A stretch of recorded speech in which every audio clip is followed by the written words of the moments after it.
When developing our research question, we decided to share the aspects that we found most interesting. Slavery, and particularly modern-day slavery, showed to be a common interest. When looking at the module content, the Lopresti family case really fascinated us. The Lopresti family owned an ice cream business in the city of Bristol and have been accused and charged with modern-day slavery offences and forcing individuals to work and live in unsafe conditions. It was surprising to learn how prominent slavery still is in Bristol, and it left us wondering why and how this is the case. We decided to look further into forced labour. Initial research on Google directed us to the anti-slavery organisation. It became apparent that modern slavery and forced labour are still incredibly common across the world, and that some people seem to be more at risk of falling victim to this, and we wanted to know why this is the case. Delving further into academic readings brought to our attention that a lot of people are more at risk to this type of labour due to their vulnerability.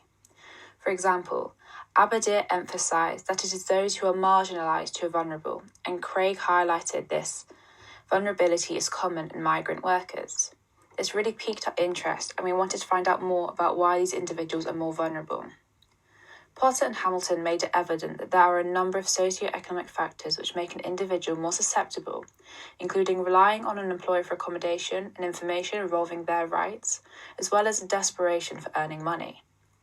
Anderson and Regali reflect this sentiment, and also argue that language barriers can lead to exclusion and a lack of information, which often means that migrant workers become trapped in forced labour and have no choice but to remain. Overall, initial reading made us aware of a number of socio-economic factors which seem to play a role in determining vulnerability to forced labour, and we were curious to see if this was the case in Bristol, especially in relation to the Lopresti case. This led us further down a rabbit hole, and we began looking at news articles to get answers. When researching both news sources and journal articles, we discovered that news sources such as the BBC provided much more factual and reliable information compared to journal articles, which instead provided opinionated pieces. BBC articles established information regarding the court case and the legislations behind the incident.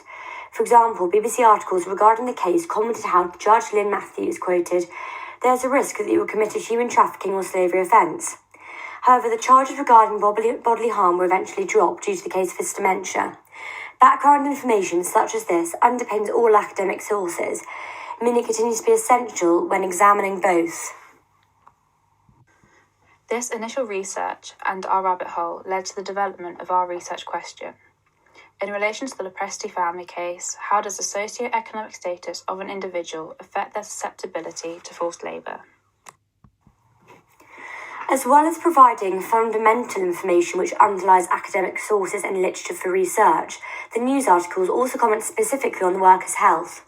The worker's learning difficulties made him particularly vulnerable to being exploited within the forced labour system. This added information helps us to dive deeper into whether his learning difficulties made him an easy target, as he may have been unaware of the extent to which he was being mistreated. Not only is it simply the worker's learning difficulties which made him vulnerable to forced labour, multiple journal articles also suggest that he was a migrant. The connotations surrounding the term migrant perhaps makes the worker susceptible to discrimination. Being a migrant also perhaps suggests that the worker would be not as aware, compared to an individual who's worked in the UK for all of his life, of the appropriate working conditions which every UK employer should be entitled to. It is evident here that this information, which has been gathered from various news sources and articles, is helpful in generating ideas regarding the susceptibility of workers to forced labour in terms of their socio-economic background and factors. When going into our research rabbit hole, we found interviews, mostly found in news sources, to be a particularly interesting form of collecting information. Interviews can be a very useful research technique as they give context to data as well as provide information on individual opinions and experiences. Therefore, we decided this would be an important method to use in order to gain a more detailed picture of the Lopresti case and forced labour in Bristol. After finalising our question, we decided how when conducting the research, we would plan to interview a variety of people involved in forced labour to get a wide view of the situation. As well as this, we would interview migrants in the city to find out about their opinion of forced labour and what their socio-economic status is like, as well as if they know what rights they have with regard to work and if they have been exploited in the workplace. Furthermore, in order to conduct some of these interviews and to ensure they would be relevant to the Lopresti case, we would examine who had previously looked into this case in news sources and attempt to contact those who were interviewed, as well as use the interviews they originally gave.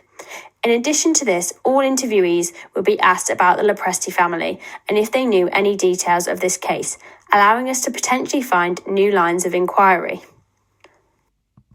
When deciding our research question, we looked into who the information we would gather would be most relevant to. We observed how this information would be beneficial for criminals, as it would allow them to see what type of person they should target for forced labour. However, when going deeper into our research rabbit hole, we also found many organisations within Bristol who this information would be invaluable to, as parts of their work involves trying to prevent vulnerable people getting into modern-day slavery. These organisations included Bristol Refugee Rights and Bristol Against Violence and Abuse, which both were involved in helping susceptible people avoid forced labour and poor working conditions, with the former focused on migrants and the latter about general violence, and in our case, this within the workplace. To gain information of the wider picture of forced labour in Bristol, we would interview these organisations about who they feel is most vulnerable and who they need to protect, as well as posing questions about the Lopresti family. Furthermore, by connecting with organisations such as those mentioned, it would not only allow us to gain information about forced labour in Bristol, but also show the point of our research by allowing us to share the information we gather with them in order to help protect those vulnerable to forced labour. Looking at the Data Shine software in week 7, we all found it interesting to delve into different research rabbit holes of looking at patterns of economic deprivation and its links to social aspects such as education, ethnicity, and country of origin. Under this research question, Data Shine could prove invaluable in displaying the spatiality of different socio-economic circumstances across Bristol, and specifically East Southville, the region around the Lopresti case. Data Shine can be used to analyse the economic side of vulnerability in many ways. For example, it can be used to map areas of a social grade DE, which are individuals that range from semi to unskilled and people that are unemployed.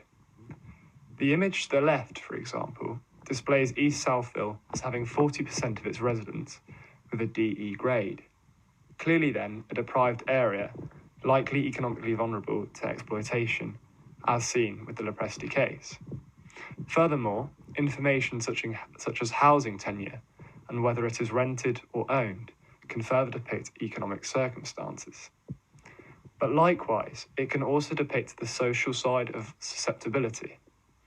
Firstly, it can map areas of migrant hotspots, such as the image to the right, depicting that 6.6% of East Southville residents are Polish, which is important as some of these migrants, such as the Polish man in the Lopresti case, do not fully know their rights. Finally, it can be used to analyse clusters of people with no qualifications, and therefore demonstrate places of susceptibility, such as East Southville, with 27.7% of people living there having none. Census data can be a useful data source, as it shows the number of migrants employed in legal work. However, this data doesn't include illegal migrants, who are more likely to be doing illegal work.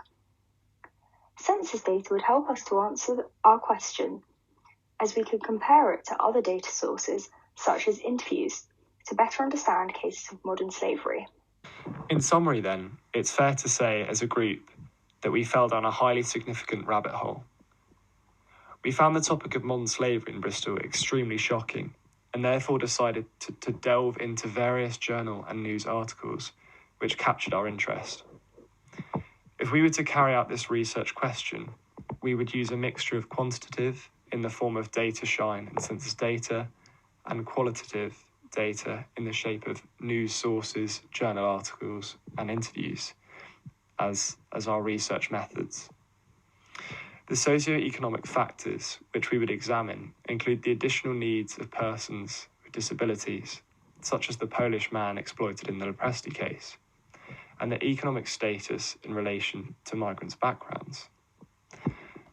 Hopefully, the methods outlined would enable us to achieve an in-depth and unbiased conclusion to the question. Thank you for listening.